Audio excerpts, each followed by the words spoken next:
وہ اپنے حضور جھکنے سے محروم نہ کرے. قیامت کے دن اللہ تعالیٰ لوگوں کو کہے گا کہ میرے حضور سجدہ ریز ہو جاؤ. آج اگر کوئی نماز پڑھتا ہے یا نہیں پڑھتا، قیامت کے دن تو چاہے گا کہ میں اس کی حضور سجدہ ریز ہو جاؤں. جب سورج سوا نیزے پہ ہوگا پھر تو کوئی انکار نہیں ہوگا. بے نمازی سجدہ کرنا چاہیں گے بھی کمر اکڑ جائے گی، نہیں کر پائیں گے. اللہ فرماتا ہے قرآن مجید کے اندر کچھ لوگ جہنم کو دھکیلے جا رہے ہوں گے.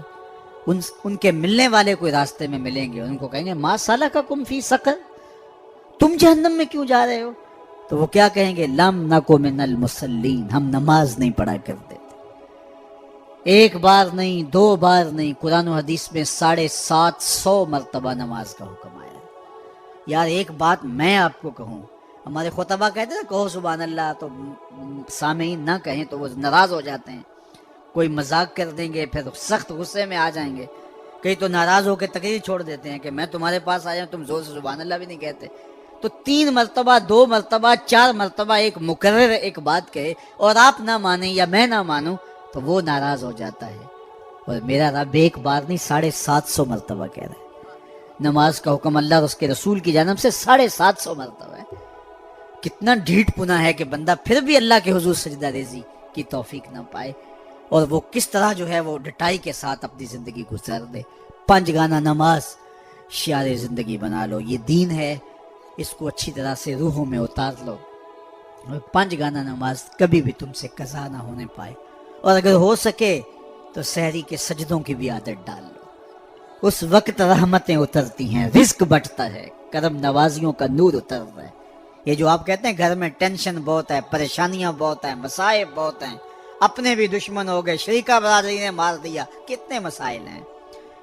آپ سجدے تہجد کے ادا کرنے شروع کر دیں، روح کو قرار آ جائے گا، باطن کو چین آ جائے گا. ایک روایت میں آتا ہے حدیث پاک میں کہ جب سحری کا وقت ہوتا ہے تو شوہر اٹھتا ہے اور اپنی بیوی کو کہتا ہے اللہ کی بندی تو بھی اٹھ اور اللہ کے حضور سجدہ ریزی کریں.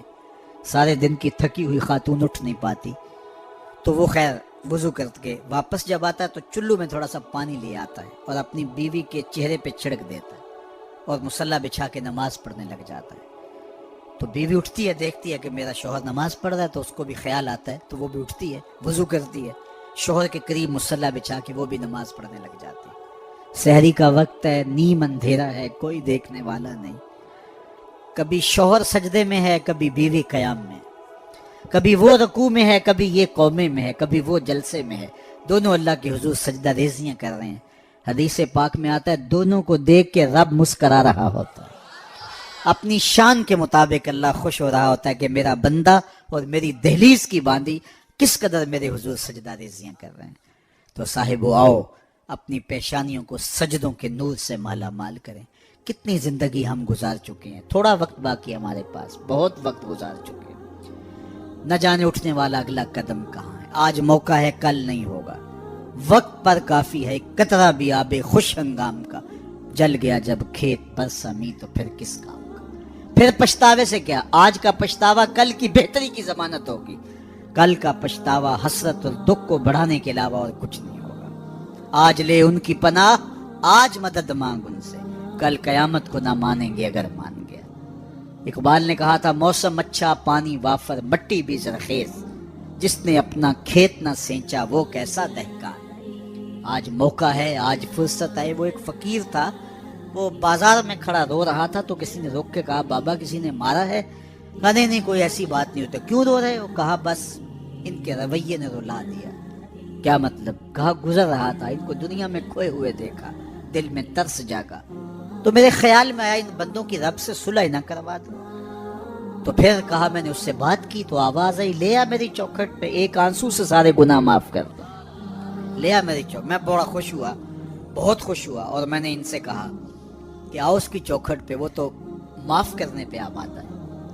تو میں تو بڑی خوشی سے ان کو یہ خبر دی. یہ الٹا میرا مذاق اڑانے لگے، جا بابا کام کر، تجھے کیا پتا دنیا داری کیا ہوتی ہے، بچے بھی تو پال لیں، تم آ کے ہمارے سر پہ کھڑے ہو گئے. یہ الٹا میرا مذاق اڑانے لگے، مجھے کوسنے دینے لگے. وہ تو مان رہے، یہی نہیں مان رہے. تو مجھے ان کے رویے پہ رونا آ گیا. اگلے دن وہی شخص قبرستان کے قریب سے گزرا، دیکھا کہ وہی بابا قبرستان میں کھڑا رو رہا ہے. تو پھر رک گیا، کہا بابا بازاروں میں بھی روتا ہے، قبرستانوں میں بھی روتا ہے. آج کیا ماجرا ہوا؟ کہا کہانی کل والی ہے. کہا کیا مطلب؟ کہا کل ان سے مایوس ہو گیا، آج صبح اٹھا تو ادھر آ گیا. میرا خیال یہ ہوا چلو وہ نہیں مانے تو قبرستان والوں سے بات کرتے ہیں. تو میرا یہ خیال ہوا ان کی اور رب کی صلح کروا دو. تو کہا پھر آج کیا بنا؟ کہا آج یہ مان گئے وہ نہیں مانتا. آج وہ مان رہا ہے ہم بھی مان جائیں. کل ہم مانیں گے لیکن وہ نہیں مانے گا. قبل اس سے کہ وہ وقت آئے کوئی حجت باقی نہ رہے. تھوڑا سا وقت ہے. وہ کسی نے کہا نا اج سا بھی نے کھلے راہ بھی نے انج ٹوک نوکھڑے ٹکنے نہیں. ٹر پویں تے پینڈے مک جاندے کار بیٹھیاں فاصلے مکنے نہیں. آج میرے پاس بھی وقت ہے، آپ کے پاس بھی وقت ہے. اپنی مختصر زندگی کو اللہ اور اس کے رسول کے نام لگا دیں. یہی میسج ہے. یہ میلاد کا میسج بھی ہے، یہ معراج کا میسج بھی ہے، یہ 10 محرم کا میسج بھی ہے، یہ کربلا کا میسج بھی ہے، یہ 11ویں کا میسج بھی ہے، یہ 12ویں کا میسج بھی ہے کہ اللہ اس کے رسول سے جڑ جاؤ. اور اگر یہ نہیں ہے تو پھر کیا فائدہ ہمارا بیٹھنے کا، اور کیا فائدہ ہمارے اجتماع اور جلسے منعقد کر. پھر ہماری ذات کے چسکے ہوں گے، ہمارے کانوں کی لذت رہ جائے گی. میں آؤں گا تو آپ کھڑے ہو جائیں گے، نعرے لگائیں گے، میرا نفس پلتا رہے گا کیا بات ہے میں تو بہت بڑا ہوں. اللہ کے رسول کی نعت رک جائے گی، میری تعظیم کے لیے لوگ کھڑے ہو جائیں گے. اس سے مجھے بھی نشہ ملے گا اور لوگوں کو بھی لذت ملے گی. صاحب نہیں، ہم سب غلام نوکر ہیں. رضا ثاقب بہت بڑا ہوگا، رسول اللہ کی نعت سے بڑا نہیں ہے. حضور نے ارشاد فرمایا جو شخص یہ چاہے کہ لوگ میرا کھڑے ہو کے استقبال کریں وہ اپنا ٹھکانہ جہنم میں تلاش کر لے. یہ چھوٹی وعید ہے، یہ رونگٹے کھڑے کر دیتی ہے. بلکہ نفس کی چالیں تو اتنی باریک ہیں کہ حضرت بایزید بستامی بولے کہ میں نے ایک دن اپنے نفس سے کہا کہ میں تجھے غذا بھی نہیں دیتا تو پھر بھی اتنا موٹا تازہ کیوں ہے؟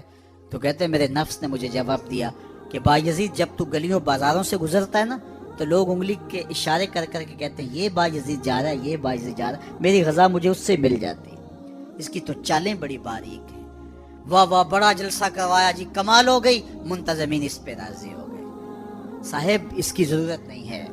ضرورت یہ ہے کہ کیا میرے عمل میں تبدیلی آئی، میری زندگی میں کوئی تبدیلی آئی، میری پیشانی کو سجدہ نصیب ہوا یا نہیں ہوا، میں اپنے پچھلے گناہوں پہ نادم ہوا ہوں یا نہیں ہوا، مجھے شرمندگی ہوئی ہے یا نہیں ہوئی، میں نے قبر کے لیے کوئی روشنی تلاش کی ہے کہ نہیں کی. قبر کے چراغاں کا بھی تو اہتمام کرنا ہے، وہاں کی بھی تو روشنی اکٹھی کرنی ہے. وہاں بھی تو سخت اندھیرا ہے، وہاں تو وحشت ہے. اللہ اکبر. تو وہاں کے لیے بھی تو کچھ چراغاں کرنا ہے. تو یہ مختصر زندگی اپنی قبر کو روشن کرنے کے لیے، اپنی آخرت کو پر نور کرنے کے لیے، اللہ اور اس کے رسول کی رضا جوئی کے لیے گزار دو.